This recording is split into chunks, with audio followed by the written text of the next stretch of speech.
Hello and welcome to the people tuning in right now. I am Irdina Ishak, and this is Finding Your Power.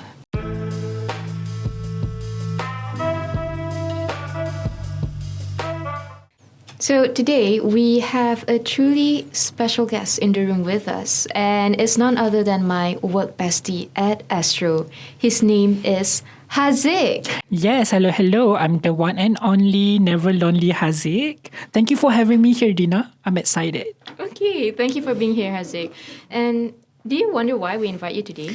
No, I have no idea. And I wonder what you're going to be asking me. Okay, so to our listeners, you might be wondering the same thing. I mean, we have a guy, but we're going to talk about women. I haven't said that. We're going to talk about women today, and that's why we have you here, Haziq.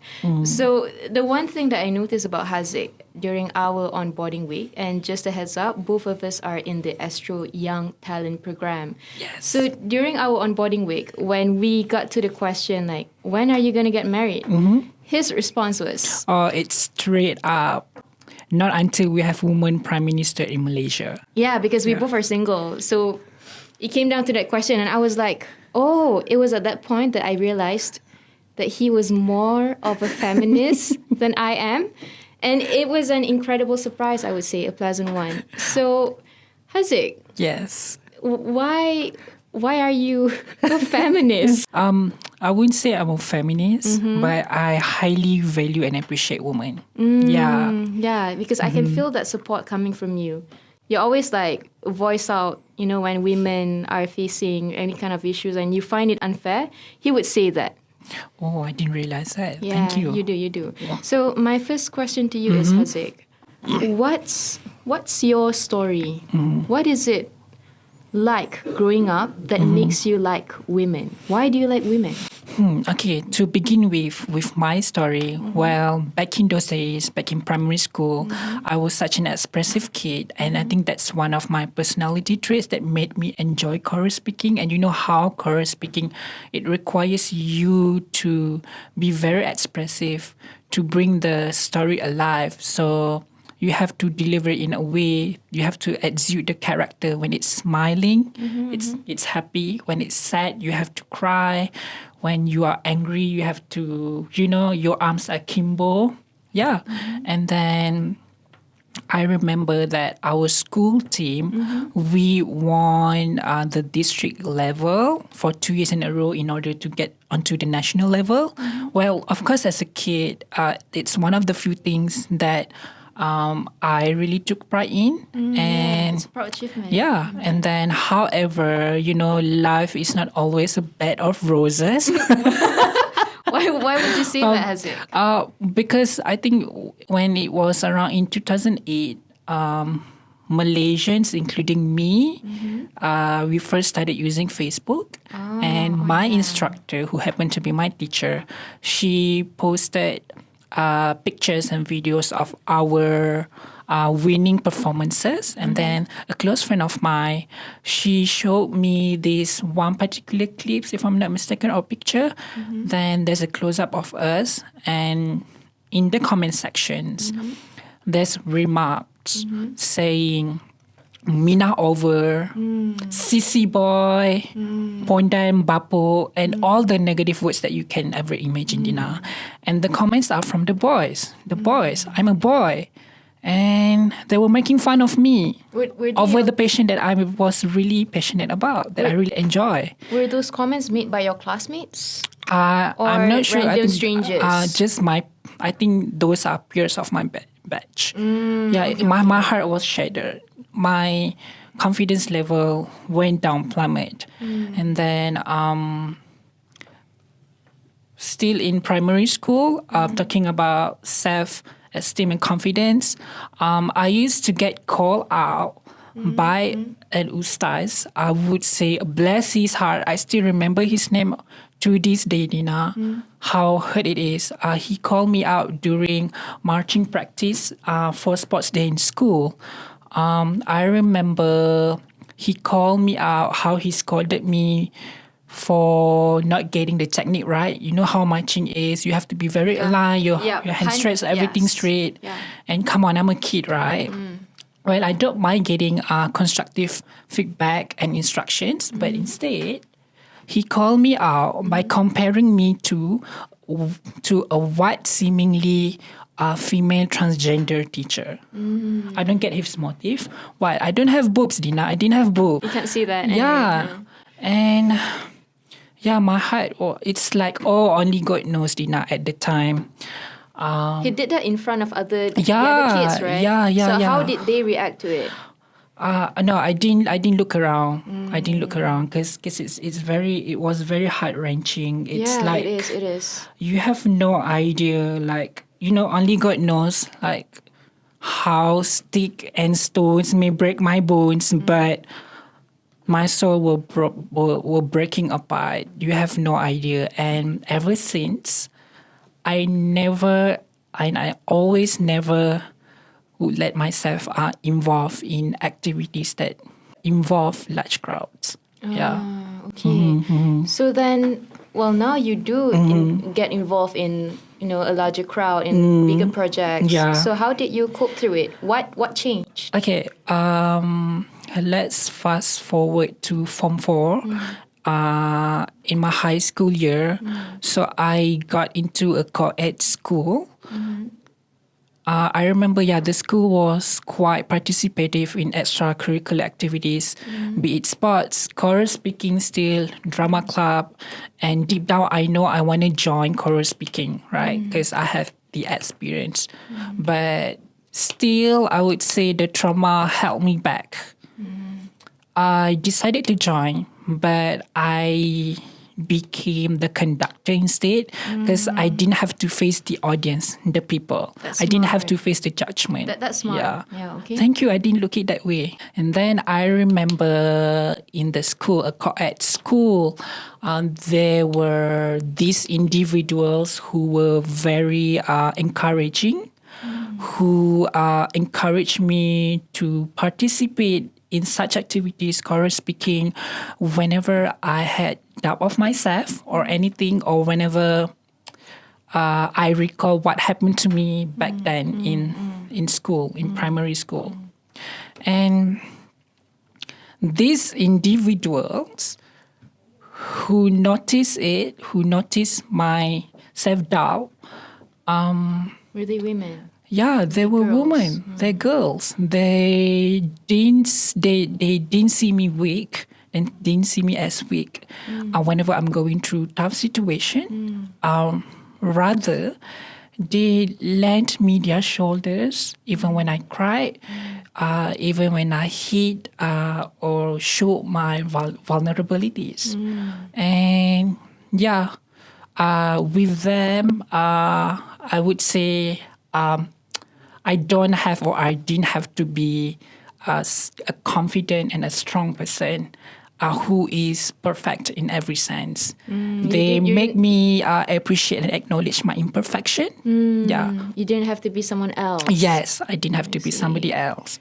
And that is one of the reasons why I think I like women, because they understand me. They see my vulnerabilities, and eventually they help me build thick skins. Yeah. I see. So, Haziq, because we are close, we are work besties. So I do remember one of your particular stories that you did go to an all-boys school. Yes, I did. And having known that you faced a kind of a traumatic experience, like from boys itself. So how was it like going through an all-boys school? Okay, I would say, well, let me see. So I went to all boys school when I was in Form 1 until Form 3. I would say I became a wholly timid individual. And it's more pronounced because it's an all boys school. The reason why I was very timid is because with the trauma that I had being judged mocked by boys, by the peers of the same gender, by an ustaz, bless his heart, it made me in a way feel intimidated, you know? Okay. And then I fear the judgment being mocked, judged, being looked down, and I would say, So there's like a stereotype going on. that I had to feel, or I had to be in the stereotypes of boys for having to be strong, tough, not vulnerable, and you name it. And also, I remember during my years in the all-boys school. Well, it's a good school, I would say. Yes, I remember in those 3 years, Form 1 until Form 3, I had to be wary of my every talk, my every behavior, Dina. Just because I was kind of avoid how the boy think of me. Yeah. And also, I remember I was being very pedantic and meticulous of every potential judgment by the boys. And yeah, that's how I feel it. Then what condition would help you move better? I mean, let's say it's a bigger picture, right? So the difference is that when you went to a co-ed school, you had the support from your peers, your girl peers, Yes. your female friends. So what do you think would be a more ideal situation for boys who are facing wherever you went to?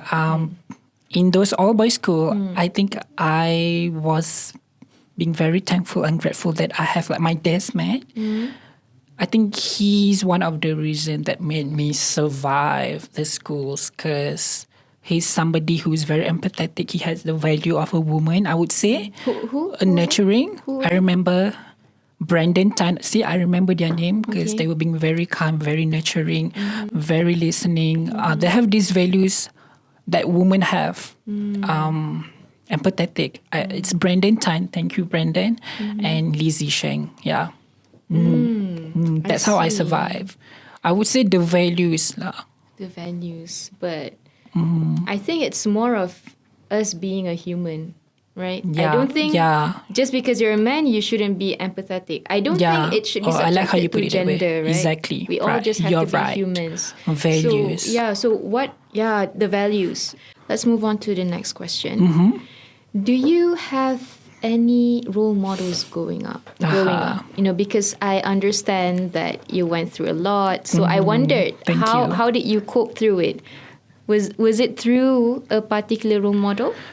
Okay. And if there was any, were they female role models? Oh, well, okay.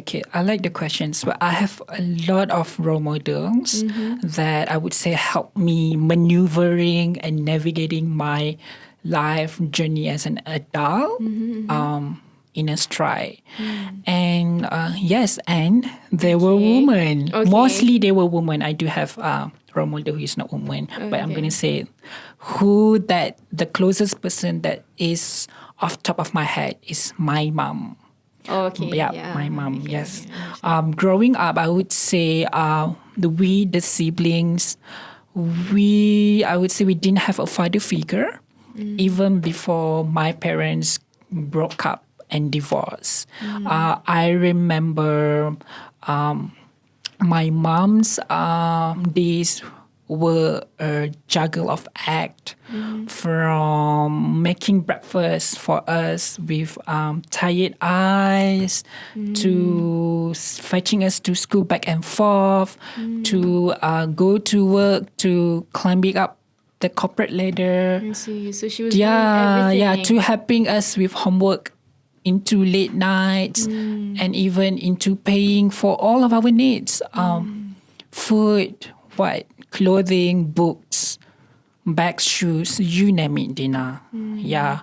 And I remember while she was still married to a man who's supposed to be a responsible husband, in our eyes, she is the sole breadwinner. Taking the role of both father and mother. And so she took multiple roles with such unwavering optimism. And there was never a day in our life we seen her crying, complaining, sighing to us until my parents were about to get divorced. And we siblings, we knew she cried. When she cried, we knew that she actually cried out of happiness after years of unimaginable, what do you say? Unimaginable burden. 20 years of marriage, yeah? Can you imagine that? Yeah.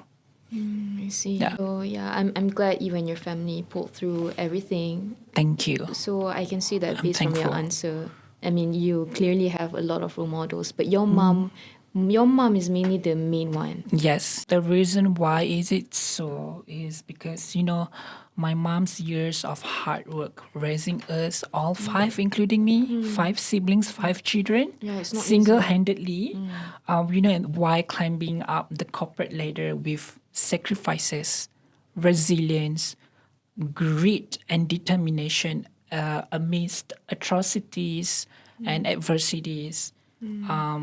So yeah, these are the things that what made me highly value women Yeah. and appreciate women in every aspect way of my life. Yeah. Okay, I really like that, Haziq. And thank you you. so much to Haziq's mom Thank for you. going Yeah. strong for her kids. That's amazing. So moving on to the next question, Haziq. I mean, you clearly did mention there were lots of role models that you have. Lord. And in particular, at Astro, actually, if you guys know us well enough, I mean, even the people around us might be wondering, She's exposing me, guys. I'm about to. I'm about to. So Haziq is actually a big fan of Mariah Carey. Yeah, now I'm being exposed. But Right. So you do. Yes. You love to claim that she's your mentor or like your other mom. yeah, I like to say she's my other mom, by the way, NK. It's to the fact that Cherish even she thought I was interested in Mariah Carey when that was you. So what is it about Mariah Carey that made you love her as a role model, made you look up to her as a role model? Okay, let me begin with. Well, I admire her not only as a singer, songwriter, public figure, but as a person. Yeah, as if like I met her before. Well, first of all, there's no denying that Mariah Carey is an incredible gift talent, right? I think many celebrities nowadays they don't have to necessarily have a talent, but somehow they manage to become famous, right? Yeah. Regardless of the important fact, which is talent, right? And why I deeply adore Mariah is because she is self-made, Dina. Guys, she is self-made. So she already had a gift of talent. She can sing, excellent. Also, she can do songwriting. And she knew early on what she wanted to do. This is an interesting part. So she went through a difficult life living with broken family, Dina. And her family, her parents separated at a young age, which I could relate to, right? Yeah, I came from a broken, I wouldn't say family, broken parents. Yeah, it's a divorce, right? Yeah. Okay. Yeah, because you and your siblings are great. Yeah, I know we are that. very close knit. And yeah, she was born into a struggling family. And not only that, she faced a serious racism, being a biracial growing up. And also, So she struggled a lot. yeah, she struggled a lot with that. And then her parents were in a biracial marriage, and at the time, biracial marriage was very illegal in the States. And because of conflicting opinions, as well as disapproval from her mother's side of family, her parents got divorced. And she was being raised by a mother, a single mother. And it's like me. I So that's see. the connection I have with my other mom. So you love her because you could highly relate to her. Yes, exactly. You did mention that she is self-made. What do you mean by self-made? Oh, what I mean by self-made is that so she worked her way up, like she came from a poor family, a broken a broken family, broken parents. And then she felt outcasted. And then she worked multiple waitressing jobs to save up money for the demo. That's what I mean by self-made. Yeah. So she climbed her way up Yes, herself, exactly. Yes. not through other people's Yeah, help. not through other platforms. Nowadays we have a lot of platforms for us to start, right? To somewhere. Yeah. Okay. But then also knowing you, Haziq, you know, sometimes it's not easy when you're a guy, but you adore like, you know, Mariah Carey. People might still call you CC Yeah. because of that, right? I don't care anymore. I have thick skins. Yeah. When people call me that, I was like, yeah, I am.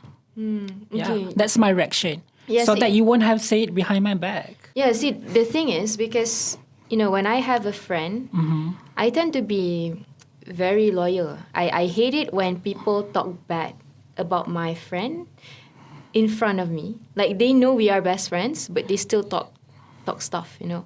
And I hate it. So I can only imagine how hard it must be if you were to take it directly. And then Thank you, though. it's different. It's different, right? Like, okay, say you got that teasing when you were a kid, but that's different because kids are kids. But now, even as adults, we can see that, you know, people still like try to make fun of people just because they're different. And well, so just to address this, right? I mean, I find this particularly funny because they're making fun of you, but they don't know exactly why you love Mariah Carey so much, right? Yeah. They think Of maybe they course. think Yes, you love I her understand. hair or you want her body or something. No, but that's not where I'm going, right? Yeah. So would you like want to share like maybe how did you first start being her fan? Okay. Let me go with that. So I first To address the stumbled- situation, yeah.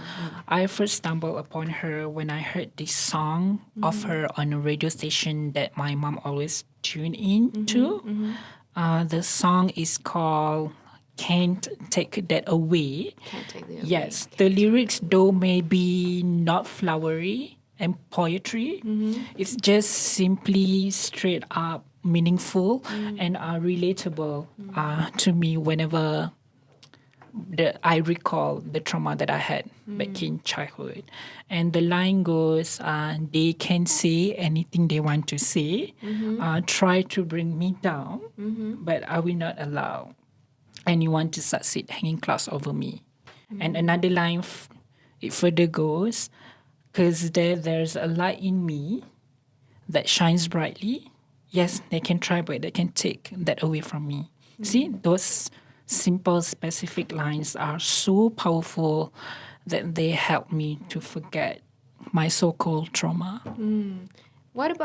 How about we hear you sing that line? Oh no! Come on, just no, just a Dina. little bit. You know, I mean, Okay, you can't do injustice to Mariah Carey. She's an incredible singer, and you love her. So They can say anything they want to say. Yeah, that's it. thank you, Haziq, for singing. By the way, that's incredible. Thank you for embarrassing me. No, that's you stepping up. You know, stepping up to your game, stepping out of your comfort zone, and being brave. Okay. Okay, so moving on to the next question, Haziq. Why do you think people should like women? Okay, simply, Dina, they are resilient. It's simple. You can simply witness how mothers carry a life, a being, a human being in a womb for 9 months. Yeah. It's crazy, right? It Dina, is. I'm not a woman and I could not even imagine myself going through that. Yeah, even right? I can't. Right. See, exactly. Yeah. Resilience from that. And also then the pains that women go through, I would say every month, is it? Every month, the menstruation. Yeah, it depends it's on the girl, it's right? different, but but yeah, it's it's painful, painful. right, It Dina? is, it Yeah. is. So you know, and then on top of that, the societal pressures, the taboo, the stereotypes, and whatnot. You name it, Dina. Yeah. So Dina, women, I think they are made just to be admired and inspired. Oh. So Yeah. Okay, thank you. I mean, it's incredible that you point out, the stereotype that we do have in the society, in any country at all, right? Like right now, we are undergoing our learning. We get Astro, and there's this instructor that we have, John. He did mention that if a guy is to be outspoken, they would call him a leader, A in leader, a sense. But yes. if a woman were to do the same, she would be called bossy. Bossy. So yeah, I mean that is Just one kind of of- the hardships that we face. I see. So Haziq, Yes. in general, right? Because you do understand that we have like this some sort of backlash. Not all up. I mean backlash like if we try to step up, then we'll be considered in that sense in a negative way. Yeah. So what advice would you give to women out there who are maybe feeling a bit down just because of their gender? Okay. To all women out there, including to those whom I never cross path with, continue embracing your strength, your flaws, I would say, weakness, but never underestimate what you are capable of, because you never know how important and how impactful they are actually to the society, if not just me. Yeah, so keep inspiring and break those barriers. Yeah. And my mom showcased this when she was raising the 5 of us alone, single-handedly, while she was supposed to be protected by a husband who was never there for her and us. So in a way, she was supposed to be protected, but in Yeah. the end, she became the protector. Yes. That's incredible. That's us women, Yeah. and that's why you should like women. Yes. Okay, so Thank you. Thank you for listening. Thank you. And we do hope that, in the end, I mean, if you are a woman yourself, I hope you continue to embrace your own values and love your gender and not feel down about it, because I know it's tough, but yeah, we got it. Yeah. And for all, the other males, maybe, I hope you do appreciate all the women around you, because why not? We should be admired, shouldn't we? Yes. Okay, and that's it. That's a wrap for today. Thank you for watching us, listening to us this whole time. And please hit that subscribe button, that like button, and listen to us on the Shock app as well. Yeah, give us a like. Thank you. You got this.